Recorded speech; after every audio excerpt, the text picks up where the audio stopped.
We are up. Efren. Okay, let's open the meeting. Good afternoon. Today is February the 13th, 2024. This is the regular meeting scheduled for the Veteran Advisory Board. Would you please stand for the Pledge of Allegiance? Of the United States of America and to the republic for which it stands, one nation, under God, indivisible, with liberty and justice for all.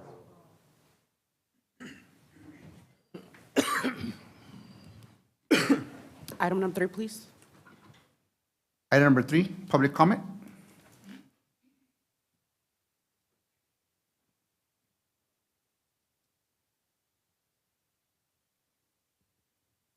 Morning, everyone, and thank you for allowing me to put this announcement out on behalf of the Congresswoman. My name is Benito Torres. I'm her senior caseworker. So today's announcement is the Congresswoman is seeking a green and gold congressional aid. The Congresswoman Veronica Escobar is seeking a veteran, a Gold Star family member, or an active duty spouse for a 2-year paid position in her district office. The Green and Gold Congressional Aid will work closely with military and veteran constituents to further Congresswoman Escobar's engagement in El Paso and at Fort Bliss, and to act as her facilitator for federal, state, and local agency. The program is limited to veterans and Gold Star families who meet all the following requirements. Veterans must be honorably discharged, released from active duty within the last 6 years, a pay grade at or below E5 enlisted sergeant, O3 officer captain, or W2 warrant officer 2. Veterans promoted to the grades of O6 staff sergeant or O4 major and W3 warrant officer within the 6 months of separation from active duty are eligible, granted they meet all the eligibility requirements. Veterans are in receipt of a 20-year or temporary early retirement authorization, which is considered ETRA retirement, are not eligible for the program. Gold Star applicants must be a spouse, parent, sibling, child, or stepchild of a service member who died in the line of duty or died from service-connected disabilities. Active duty spouse must be a spouse of a service member serving on active duty in a regular component of the armed forces. All the information will be on her website at veronicaescobar.gov. Thank you. veronicahouse.gov. Hopefully I still have my job at the end of the day. Good afternoon. This is Maria Gonzalez. I'm the founder and executive director of the El Paso, Texas Women Veterans. And I am here to ask if you could put me on your agenda for next month. And this is concerning asking the commissioners for discretionary funds for an event that we're planning. And that event will be the Women Veterans Expo, possibly in September. Questions? Thank you for sharing your comment. However, during public comment, we are not allowed to ask any questions or take any actions. We're just here to listen to your comment. Thank you. Thank you. Anyone else for public comment? Item number 4, please. Item number 4, approval of the minutes for the regular meeting on January the 9th, 2024. I'll make a motion to approve. Second. All in favor? Aye. Anyone opposed? Motion carries. Item 5, please. Item number 5, receive updates from the El Paso County Veteran Service Organizations, Director of El Paso VA Clinic, and the guests in attendance on information and or events of interest to El Paso County veterans. I don't think we have anyone with us. Can we move to item number 6, please? Item number 6, receive an update from the City of El Paso Chief Military Officer regarding veteran issues.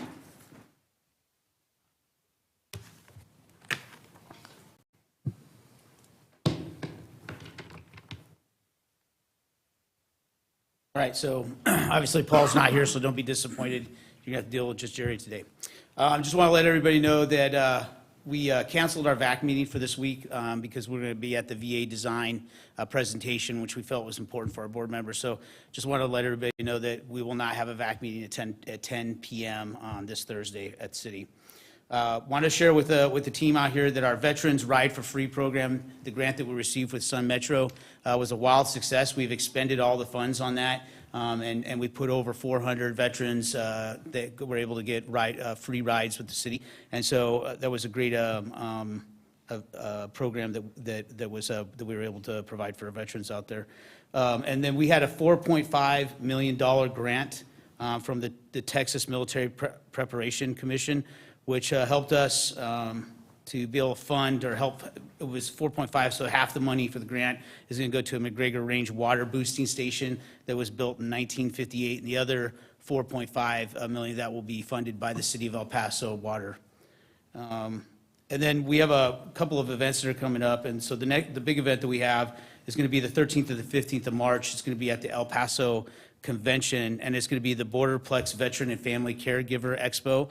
This expo is open to everyone in the public. We really want to have as many veterans and veteran service organizations as possible to go there.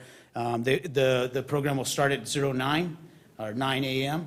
and conclude every day at 5 p.m. And so we recognize a lot of veterans can't make it out there for the entire time, but we will be publishing the agenda very soon, so you can pick and choose what areas that you want to participate in. And I think Linda Mays has something she wants. So this is in regards to the Borderplex Veteran and Family Caregiver Expo. So as Jerry said, March 13th through the 15th. And just to give you an idea, this follows the life cycle of a military member transitioning out, becoming a veteran. So all the way starting from their claims, benefits, and every resource available to them. And the second day will be family or caregiver oriented. So everything available resource-wise to that family, including all the way to survivorship. So ensuring that they understand what's at stake for them. So veterans and families are very much encouraged to attend so they understand their benefits and we are able to get them the benefits and resources that they need. Just so this program is being sponsored by our local VA and the county and the city of El Paso, so we appreciate that support. And the Elizabeth Dole And the Elizabeth Foundation. Dole Foundation. They're the ones My who are- apologies, that's right, yep, huge.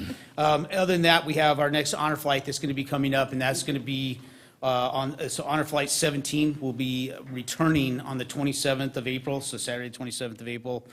And then I'm a little bit out of sync here, but on 23 February, we're going to be conducting our next PACT Act at the Armillo Recreation Center, and it was going to start at 09. So it's going to be our first PAC Act in the local area for the FY 2024. I also have flyers here. I'll put them up on the table over there for the Borderplex Veteran and Family Caregivers Expo, so that everybody can take that and they can share it with anybody else out there that they feel needs to be shared with. Thank you, appreciate you. Thank you. Item number 7, please. Item number 7, receive an update from the El Paso County Veteran Assistance Office regarding veteran issues. Good afternoon, Antoinette Hunt, El Paso County Veterans Assistance Program Manager. First and foremost, I wanted to welcome Gabe Alvarado. He's our Precinct 4 appointee. Gabe lives out in Canutillo, and he was recently appointed by his commissioner, but we wanted to welcome you and thank you for doing this and all the time you spent volunteering for our veterans. Secondly, we will be supporting the PACT Act next week, the 23rd, in Segundo Barrio. We have flyers we'll be sending out, and I'll also post it to social media. Our office will be there from 1 to 6 p.m. in support of the claims mission. That's all I have, pending any questions. Oh, we don't have any questions. Thank you, Ms. Antoinette Hutt. Item number 8, please. Item number 8, receive a presentation from Adaptive Cycle. Mr. Osborne?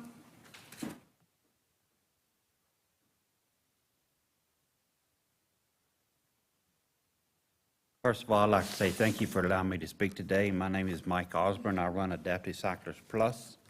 It is a total-free program for the disabled veterans and their caregivers in the El Paso area. What we do, and you'll see on the slide presentation, we provide adaptive cycling, adaptive sports. We provide all the training and all the equipment to use free of charge.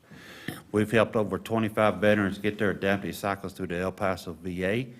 Last year, we cycled over 12,000 miles as a group. This year, we're projected about 104 events this year alone. So we do not slow down. It is, again, it's totally free. They just have to show up. We provide everything. And you'll see in the PowerPoint, we have every type of disability from amputees, Parkinson's, Huntington's, MS, even visually impaired and completely blind veterans. We accommodate paralyzed, all of it. We can handle it. So I'm also inviting everybody to come out and ride with us. I know everybody's got jobs during the week, but we are trying some weekend events. So again, I had one event this morning, so I'm busy all the time. So anybody got any questions? I got some flyers I'd like to pass out if I can. Yes, thank you. Do we have any questions from the board members? Has anybody ever rode an adaptive cycle before? No. I'm telling you, I can put you in it and relax it so much because they all adjust real easy that you'll fall asleep sitting in those chairs. I also work with the SRU on post for the soldiers, and I've hit the spots, and they just go to sleep. I mean, that's how comfortable I can make these. As we get older, we know our backs are all shot. If you're a veteran, your back's worn out. Okay, I have 7 herniated discs in my lower back, and I can ride one of these. The longest ride I've been on is a 50-miler. And my back, I got up like it was nothing. Real comfortable. We adjust them real simple, real easy. Start riding. And we normally ride down to Scarlet Park. You're always riding in groups or pairs. We start you slow group, and then it's up to you. Alex, he started again. You got to accept it. You just start at 0, and where you go from there, it's up to you. And we're up to, on an average ride, Alex can bang out about 30 miles. Very helpful. Believe it or not, a couple of years ago, I was already reduced to using a walker, cane, of course, and through this program, I've been able to Thank you, sir. gain my ability and my balance.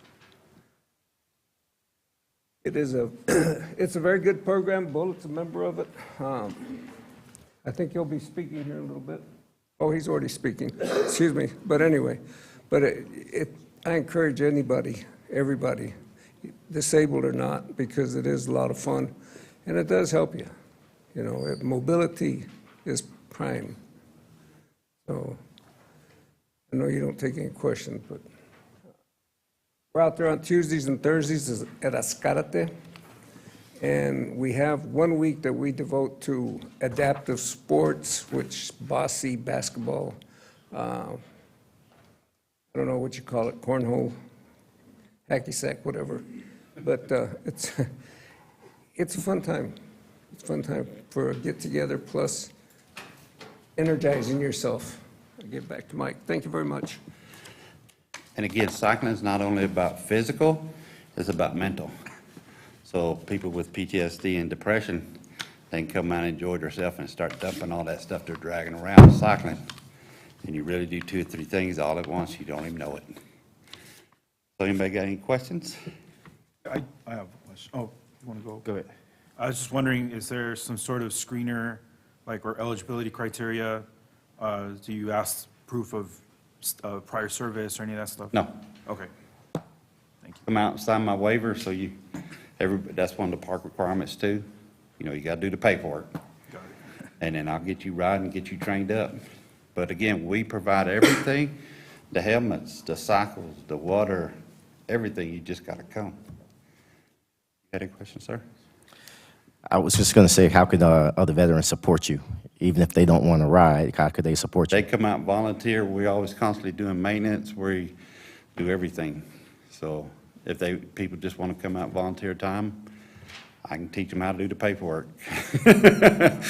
There's always a lot of paperwork. In the National VA regulation, it says you got to have a log, so every rider actually has their own log, and mine and Alex is about 30 pages deep. So just writing down numbers can save some time for me. Good. So again, your official invitation to come out ride anytime you want. Madam Chair, real quick, as we're updating the resource guide, I think this would be, I would like to create a recreational link on our resource guide. So if it's up to you guys, I would like to add him to our resource guide, pending your guidance. Okay. I'd like to make a motion to add adaptive cycling to the recreational portion of our resource directory. Well, this is for discussion only, so there's no action on this item. Okay. Yeah, go ahead, Bill. But you can give direction by consensus. Anyway, let's all see you there on Tuesdays. You need to come out here. And Microphone, please. see how much fun it is.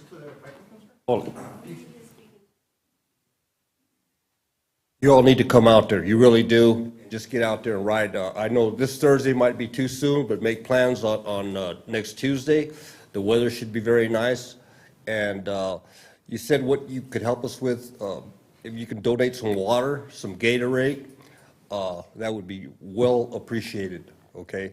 So you need to come out there and you'll see for yourself. I mean, it's a nice thing.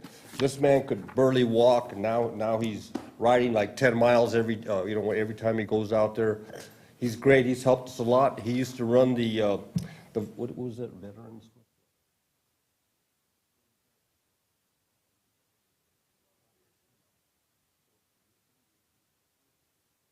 He was a VSO, and we network a lot. I had never applied for my disability. I retired in '97, and we got done riding one day, and he says, Bullet, he says, get in my truck. We're going to go fill out your paperwork.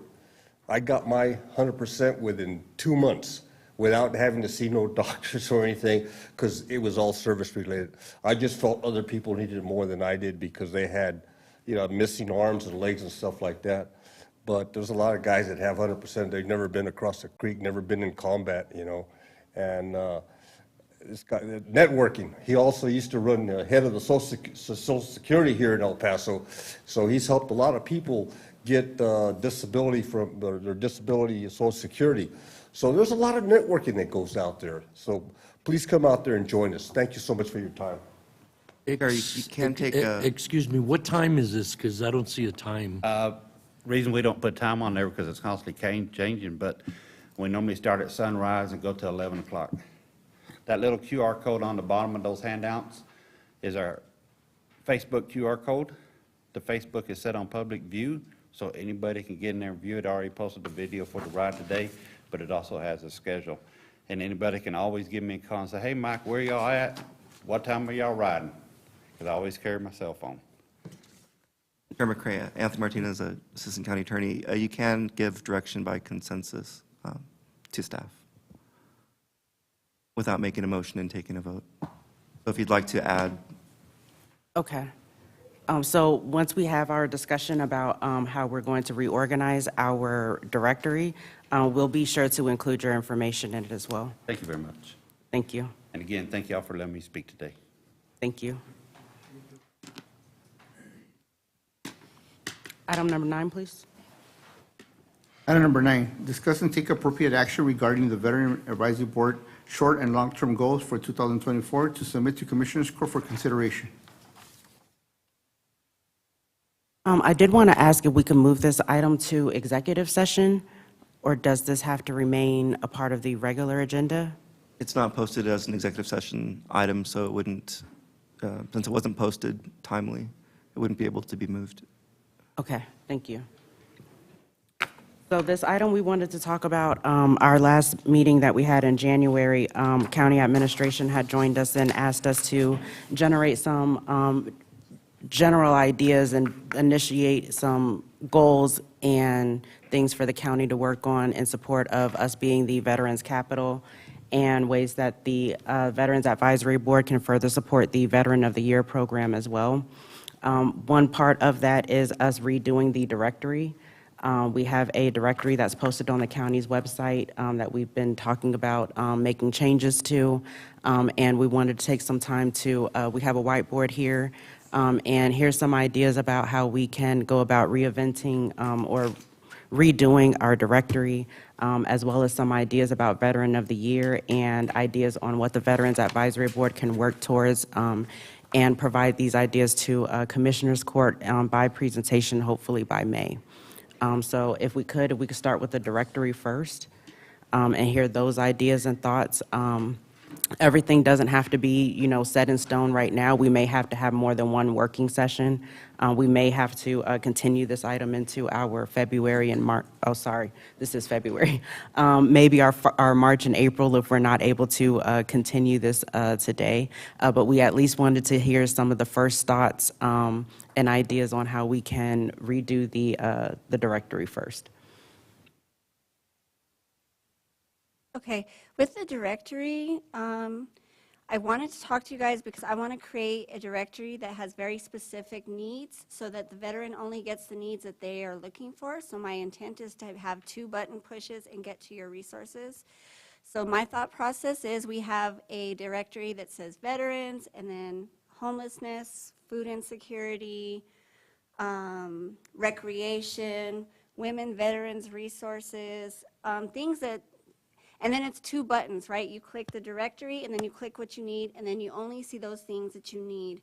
And then we'll have another page that says like outside source directories, because there are resources in our resource guide that aren't necessarily for veterans alone, but they're good to know resources. So I'll create like other resources or whatever. But if it's okay with you, I'm working with Cheryl Eisenhower. She's given me a couple of volunteers. I'm going to have them steadily calling the resources to verify are the point of contact the same? Are they still providing the same for veterans? Any updates? Can we use your logo, et cetera, et cetera? So I kind of already have a game plan on how we do that. We'll actually start executing next week. As we get through this process, I'll probably bring it back to the VAB so you guys can look at what we've done and give us the thumbs up that it's good to go. If that's okay with you, I think our #1 goal should be the resource. I mean, one of our goals should be updating the resource guide.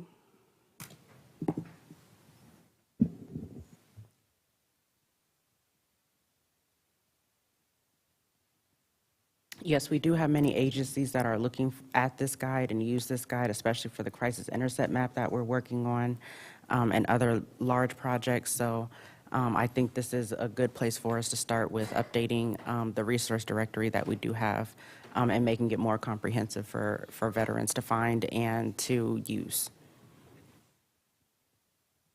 So after that, if we can get into Veteran of the Year, if anybody Just got one more doesn't have comment. anything else for the Just got one more directory. comment about the directory. One of the things I wanted to bring up about the directory was as we go forward, and each time we have someone that we may want to add, is it possible to have this as a, over the years, we've had some people that said we want to add this to it, right? But we never did. I don't think that never took place. Sometimes it did, but it didn't.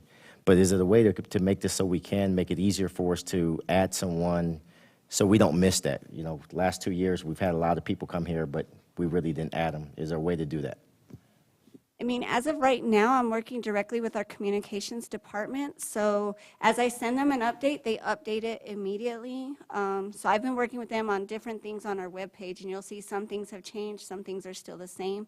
But as we get, I'm writing a report with the VAB. So as we get, if they add a resource, I will get their information there, and probably the next day send a ticket to communications to add them to the resource guide and on what link they need to be added to. So I'm trying to streamline this because my experience is if you give too much information, we don't read through all of it. And if you give too little, we get frustrated and log off. So I'm just trying to get it. But my intent is to write a report after each VAB meeting. And if somebody's been added to the guide at that point, then to do the work order the very next day. We could create some kind of checks and balances just to be like on the next meeting, like was that added or has that ticket been? But I do think that checks and balances may be something that we need to look into for the 2024 year as well. Tony, if I may interject, Chair McCray, Michelle Cochran, Boards and Commissions Manager with El Paso County. You can also opt to make this a recurring goal of the Veterans Advisory Board, and then ensure that any resources that are presented to the Veterans Advisory Board fall within the areas that you want to focus on.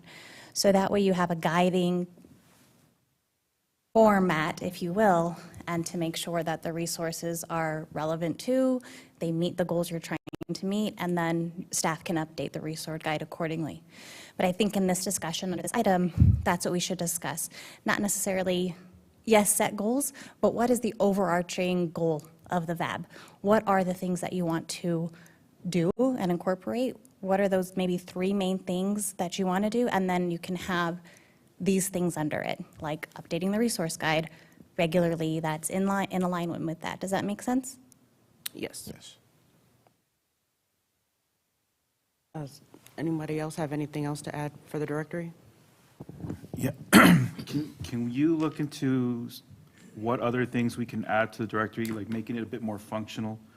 For example, like adding links to it. I know that like right now, the only thing is you download the PDF and you print it, right? I'm going to links. I'm going to get rid of the 50-page PDF, and Okay. I want to do like 2 links. Like you clicked home, you're like homelessness, that's what you're facing, and then you get all the links. So when you click on it, it's an active link and it goes to that page to find your assistance. Okay. That's my intent, is to make this as easy, for veterans to find what they need.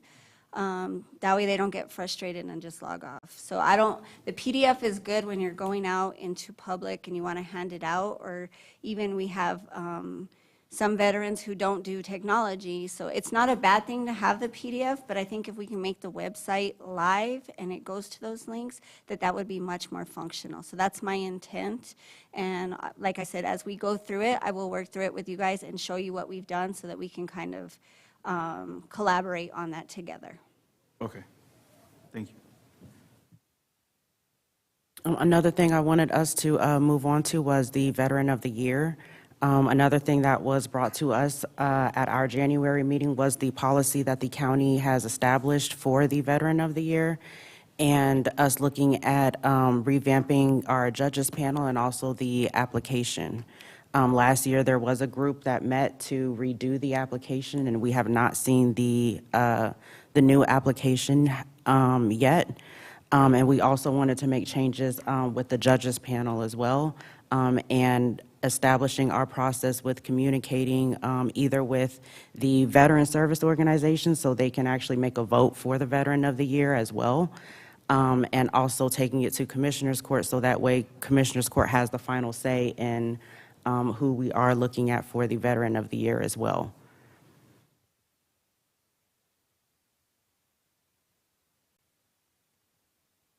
So the process, basically, I want to make sure I'm understanding what you're saying. To revamp the actual group itself, is that what you're saying right now? That process is not, we don't want that currently right now, we want a new process? Correct.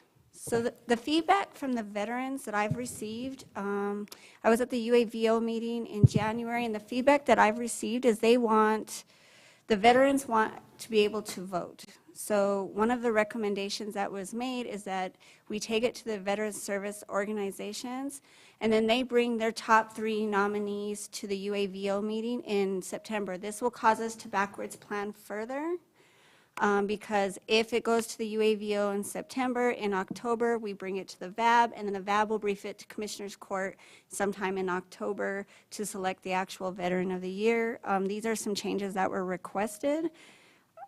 And I think if we take applications from 1 August to 31 August, and then close applications, and then start sending it to the veteran service organizations during September. The UAVO meeting is literally the last Wednesday of the month, so in that, I'll coordinate with their president, bring it to their meeting. If the organization is present, then they will be able to vote. If they're not, then their vote is not counted. And then we'll bring it to the VAB. Like that next week will be the VAB meeting. Bring it to the VAB, and the VAB will vote, and then the VAB will come to Commissioners Court and present the top 3 candidates.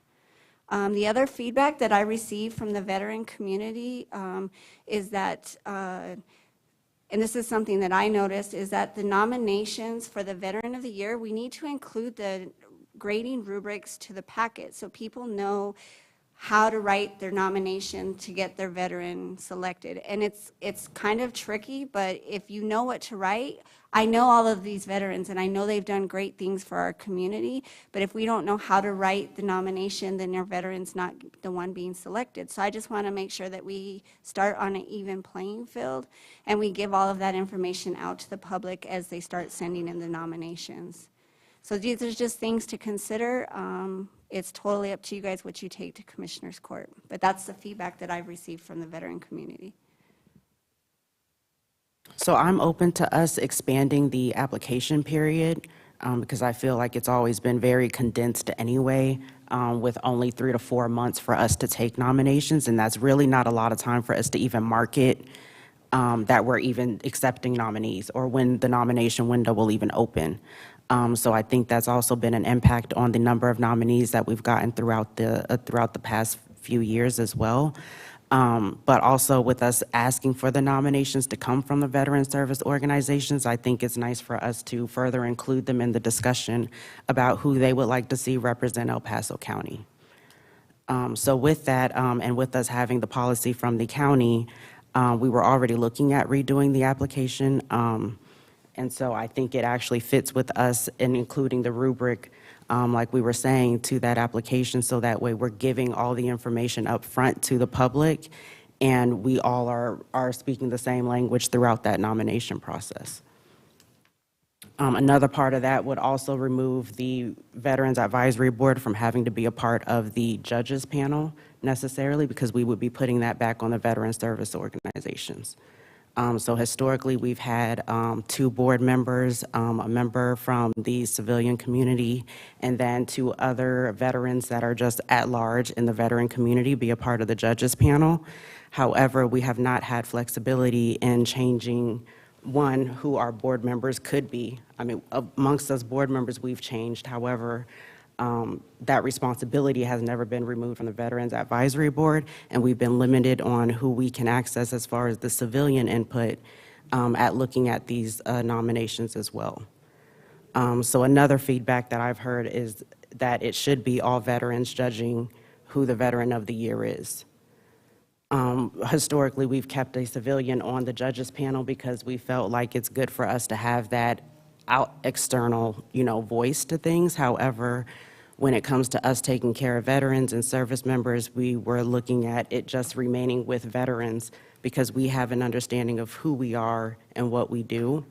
Of course, it's not anything to eliminate, the civilian factor in it. However, we are looking for the inputs from the Veteran Service Office, and that civilian that we have isn't going to be a part of the veteran service organizations. That makes sense to everyone. So I love the idea, but I also think that as we move forward, I personally kind of like the idea of having one civilian on there. It seems that it's part of the community. It represents the community as well. I don't feel any problem or nothing like that with having a civilian there in the process. But I still like the whole aspect about the transparency, though. I think that's a big thing. I think that could be better with the veterans organizations and everything like that. That's my opinion. Okay. So these are just my initial thoughts with Veteran of the Year, but I'm open to hear everyone else's thoughts and, to hear about the application as well, because I know you were working on that, Mr. Williams. So currently, or what we're talking about now, this application that was produced, the content of it, it wouldn't really fit into this category no more because we're basically kind of changing some things. So what I worked on it wouldn't fit right now. I still have it. I mean, you can pull it up, but I don't think it would even fall in the category of what we're talking about anymore. Well, I mean, this is something that it can be a goal, and I think that what we should consider is talking about what we want to see and then taking it to Commissioners Court, and they can decide whether they want to keep push it to the VSOs and let them vote, or if they want to keep it the way it is. They can make those decisions We don't have to make those decisions, but if that's something that you guys feel strongly about, then we can put that on our goals and brief it to Commissioners Court, and then they'll be the final answer. I think under the new policy, the final vote on the Veteran of the Year resides with Commissioners Court anyhow.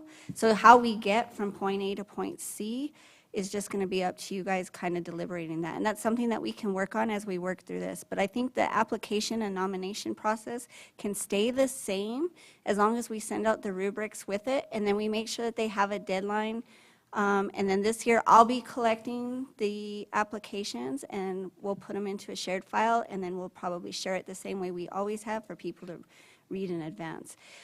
If you take it to the VSOs, you have to consider, like I say, bring your top 3, because if each VSO nominated someone and you tell them to vote for your top, it's going to be like high school nominations for, they're going to be like, I vote for my person, because that's what we tend to do. But if you give them top 3, then we can score it and then bring it to the VAB for you guys to look at the top 3 over the consensus. But this is something that we can work through. It was just an idea based on the feedback that was received from the veteran community about the process. So at the end of the day, it's something that we'll brief to Commissioners Court, and then they'll make that final decision.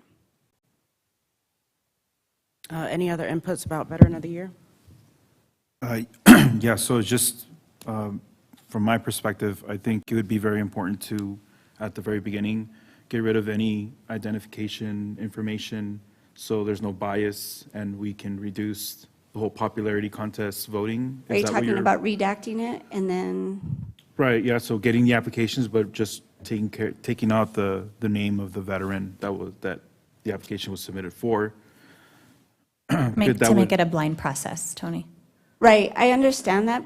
The thing is when people write nominations, they refer back to the veteran's name several times. So it would be challenging to redact it, but that's something that we could do if we wanted to, or maybe just. Yeah. In the application process, then what we would have to say is, and like, do not put the person's name on there. Like when they're doing the narrative, it would be one of the rules in each like description of the block that they're answering, along with the grading rubric. So it's very clear. Right. So if we do have any applicants in the future and there is somebody that's putting the name of the veteran in every block, then we would just have to go in there and make sure we erase it or block it or. Well, you'd have to redact the VSO that nominated them too, because the VSO that nominated them is going to know. Yes. Their person and what they did. So Yeah, and I know it would be tricky, but it's something that we could do a blind voting.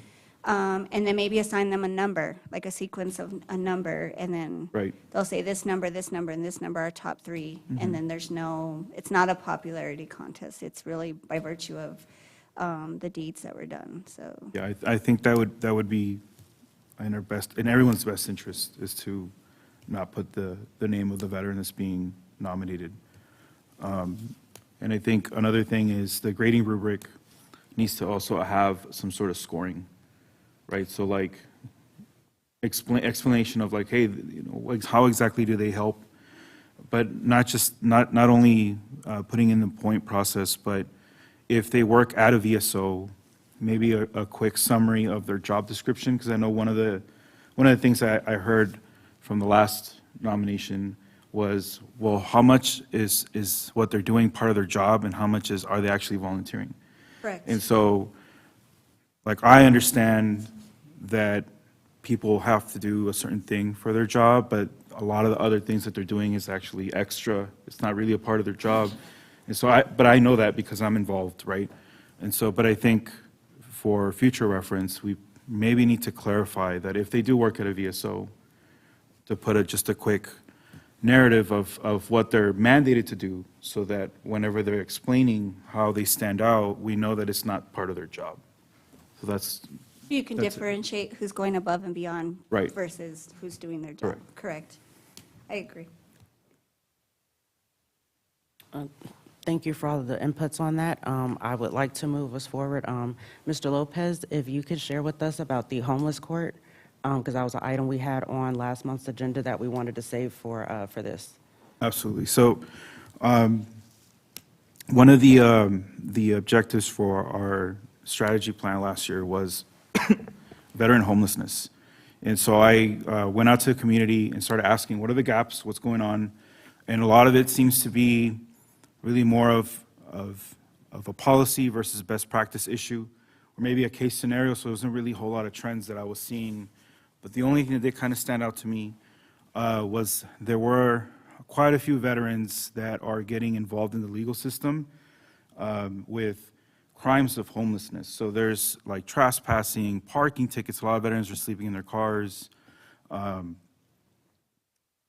sorry, I'm blanking off the top of my head. But they're essentially, getting fines through the city or through the county because of their current status. And usually, typically what happens is they probably they won't go show up to court because they can't pay the fee or whatever, and now they have a warrant. Maybe they even have a hold on their driver's license and they can't renew it.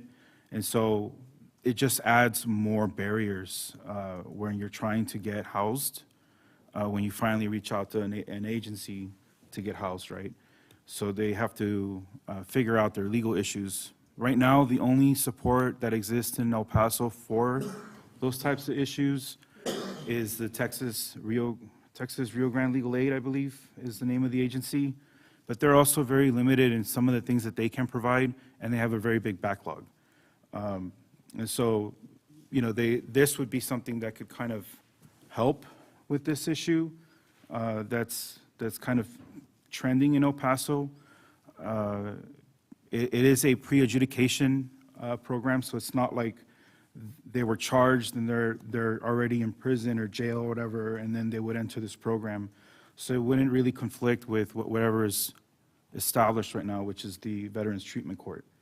Or I think there's also another one coming up. It's the mental health court that's being brought up. This would be putting the treatment responsibility on the community. So if a veteran were to enter this program, they would submit their treatment plan into the court to say, like, okay, for the next 3 months, I'm going to be working towards finding a job, getting my CDL license, or getting enrolled in school, or maybe going to therapy and finishing in my treatment plan. And if they do that, then they'd go to this homeless court program and get those tickets waived or removed, or maybe the hold on their driver's license also removed. This program is solely volunteer basis, so we would have to talk to the commissioners to see if maybe they can put this up to the Council of Judges, I believe, and then they could figure out what judge would like to volunteer for something like this. I have all that information. I provided it back. It's been a while, but I can bring it back again. So the ask here is this something we want to continue pursuing? If so, I would need, support from everyone on the table to go and talk to their reps so that we can set a meeting up with the Council of Judges and see what we can do.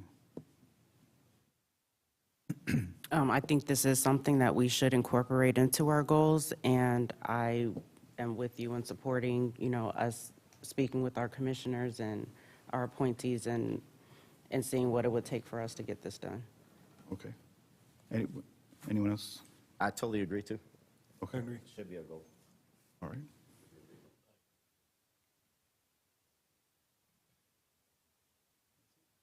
Thank you. Thank you. Mr. Del Hierro? Do we have a process that we standardize what we can give to certain groups when they request funds? I don't think I'm understanding what you're asking. Okay, when a group wants to, say, put on a parade or put on something, an event that requires dollars and cents, they usually just come to the county but is there a process that we make it maybe standardized, even easier in terms of getting dollars and cents to these groups that are really doing a good job at what they do? So we do have a process for that already. So typically, we hear a presentation from them at the Veterans Advisory Board and hear what their ask is. They have to provide us with a budget and the details of their event. And we discuss it with the Veteran Service Office as well. And then if it's something that we as a board agree, that's something the county should back, then we'll go and take it to Commissioners Court and ask for those funds, if the funds are available. Thank you. Yes, we just asked the earlier the better. Okay. So also, like, the parade funds are separate. We have an account for parade funds, and we've actually done that through sponsorship. So the county's redone a policy letter for the parades and those funds, and they've talked to, there's the 4 major veterans parades.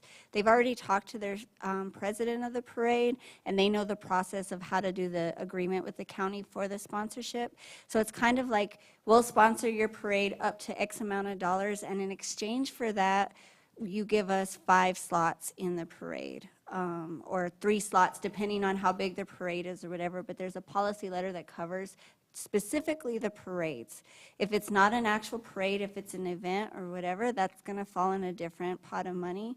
And then also the county is currently working on a policy and procedures for the contingency fund that they've gone out and spoken about. There's a contingency fund for veterans projects. So say the Veterans Park out in Fabens needs a new fence, and they come to the court and ask for funds, and they're doing the policy now, so there will be an application, but those funds will go to material, not actually into the work. So they'll be like, we'll provide X amount of dollars for materials, and then you guys provide the labor for it, or whatever. But they're actually currently working on that policy, so I don't want to forecast what it's going to look like. Once the court approves it, then we'll bring it to the VAB to discuss, so that you guys know how to take that out into your precinct and present it as necessary.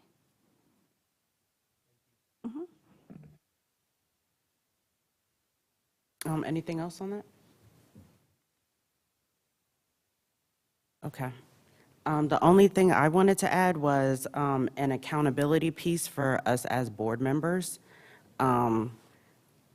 Just as far as us getting our board member training, because I know in 2023, I was working to get all 5 of us together so we can review our training, and we all know how to submit things to the agenda, and our expectations and things like that.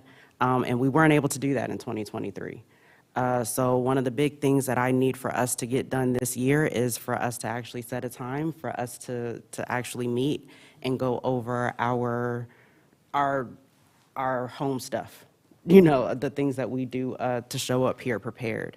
That's one thing that I do need us to look into, and also find a way to incorporate that accountability with the report that Ms. Tony is working on, so that way we have something to brief our commissioners and the people that appointed us as far as what we're doing here with the Veterans Advisory Board.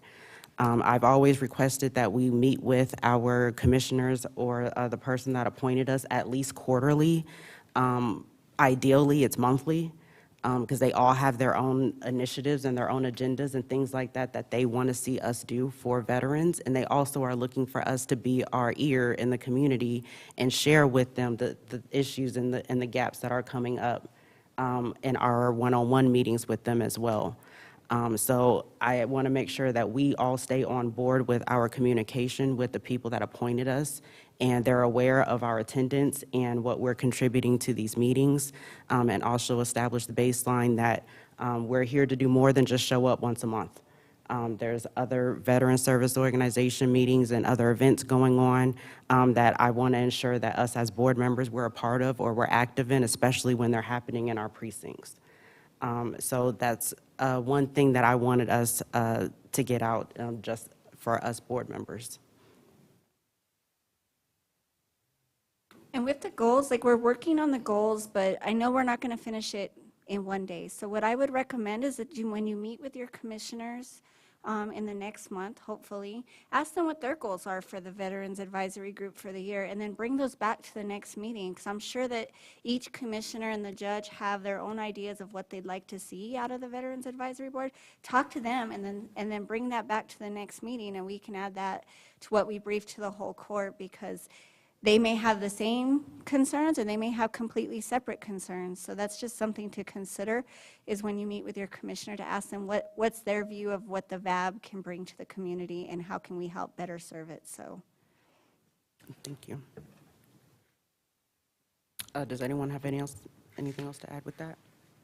Is there anything we want to solidify and be consistent with for the Women's Veterans Day? Because I know like the past two years, we've been doing something for Women Veterans Day.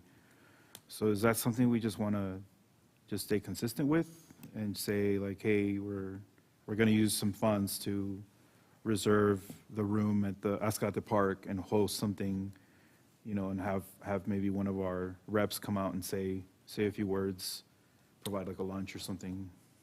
So Women's Veterans Day has been taken over by Elevated Horizons Mental Health. We can ask for sponsorships from the county and from the city as well to sponsor the event. However, it is not hosted by the county. There is an event that's Senator Blanco does here in conjunction with the city in that partnership. However, we do not have an El Paso County official event recognizing Women's Veterans Day. We do have the resolutions. We're looking at June 3rd for doing the possible county resolution for Women's Veterans Day. We are still planning those events. We're looking at June 9th. We don't have a date yet for the Senator Blanco event yet. So it's still ongoing. It's just not being hosted by El Paso County. So then, do we want to move forward with trying to see if we can establish something and talk? Because this is something we're going to take back to Commissioners Court, right? So do we want to bring that to the table for them to vote on, or it sounds like at this point, the only thing we would need to do is just ask for sponsorships?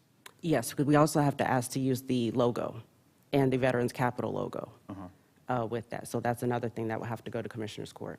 But Okay. yes, we can ask for that support. Okay. And if I may interject one more time, Michelle Cochran with County Administration. I think this goes back to us, again, identifying what it is that the VAB wants to support. So this is the second or third conversation I've heard about funding. And funding isn't necessarily readily available. There's not a budget allocated separately. And so for these events, for the support of it, you will have to go to Commissioners Court to get approval for that funding. But again, is that in line with what the Veterans Advisory Board is supportive of? Because if you may open it up to all organizations to request funding, you're going to have a plethora of individuals requesting that funding. And so while these are great short-term goals, I think it is crucial that either you have or you do meet with your commissioners to identify what the initiatives are that they want you to focus on, and that we take a step back and set those long-term goals. Is it homelessness? Is it women's veterans? Is it ensuring that this resource guide is readily updated, right? What are those? And then you guys can come up with the short-term goals under that. So if it's support for women's veterans every year, okay, well, what's the process? Or are we going to establish a process? Do we need to request a fund from Commissioners Court to have readily available for organizations to come and request? And then are those organizations' goals in line with what the Veterans Advisory Board is supporting? So I think we need to take a few steps back to identify what are those overarching goals of you all as the Veterans Advisory Board. And then we can identify steps under each one. But I think it would be crucial to identify 3 main areas that you all identify as gaps within the veterans community that you want to focus on.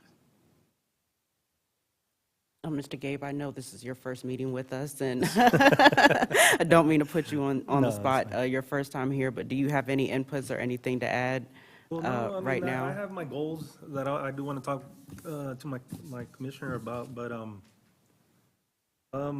just like Mr. Lopez was saying, with the homelessness, I mean, there's a lot of things we can do. I mean, there's a lot of services in El Paso that we can ask businesses to sponsor their services to help our veterans get to the next level to learn a specific job, you know, kind of donate their services to kind of get them out there in the working.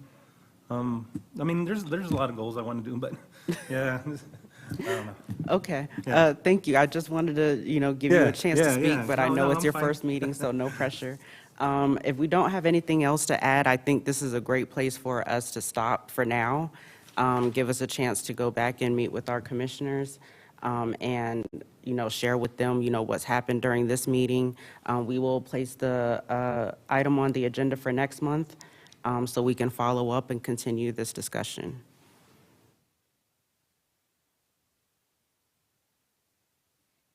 And then you can also guide or direct staff to gather additional information. So if there's any organizations out there that you all are aware of, that you want them to present on what their services are, just so you can get a better understanding of what is available in the community to help guide that, your staff can also assist in setting that up. So if it is funding requests, if it's homelessness, if it's other areas that you want. If you're ready to give staff some direction on that, you can do so at this time as well. Does anybody have information they could bring back for next meeting? Mr. Lopez, do you have any Well, I organizations? have a that bunch can- of information on the homeless veteran stuff that I can bring. Okay. Okay, and I could bring, some ideas about, how we can report for the board members and what we would like to show to our commissioners.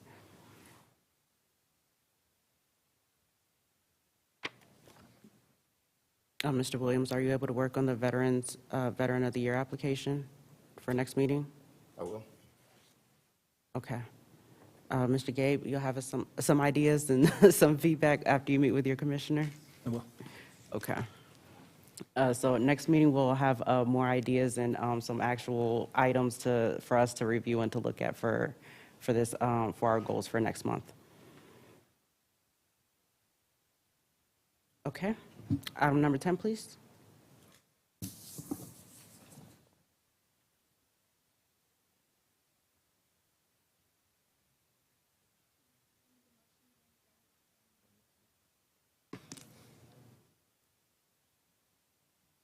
No, just no action for today, and then you've already been given direction to place it on the next agenda, so Efren, please place it on next month's agenda. Sounds good. Item number 10, receive monthly updates from the Veteran Advisory Board members on items of interest or issues from the representative and precinct veterans. We'll start with Precinct 1, Mr. Lopez. No updates for me. Thank you. Precinct number 2, Madam Chair, Ms. McCray. Tomorrow is the Love Yourself Health Fair from 9 a.m. to 1 p.m. at 915 North Florence. On Saturday, Oliviani is having a heart awareness fair on Saturday. That's the 17th from 10 a.m. to 1 p.m. at Memorial Reserve. That address is 3700 Copper, 79930. And also wanted to invite everybody to Veterans at Breakfast that is happening on February the 28th. That is at 8:30 to 10 a.m. That is a free breakfast happening at 4724 Volcan. And that's a great place to learn about upcoming events and veteran resources as well. That's all I have. Thank you. Precinct 3, Mr. Del Hierro. I have nothing at this time. Thank you. Precinct 4, Mr. Alvarado. I know you're new, sir, so do you have any input? No, I have nothing. Thank you. And County Judge appointee, Mr. Williams. I have nothing. Thank you. I'd like to make a motion to adjourn. Second. All in favor? Aye. Anyone opposed? Motion carries. I have the IT staff ready to take your photos.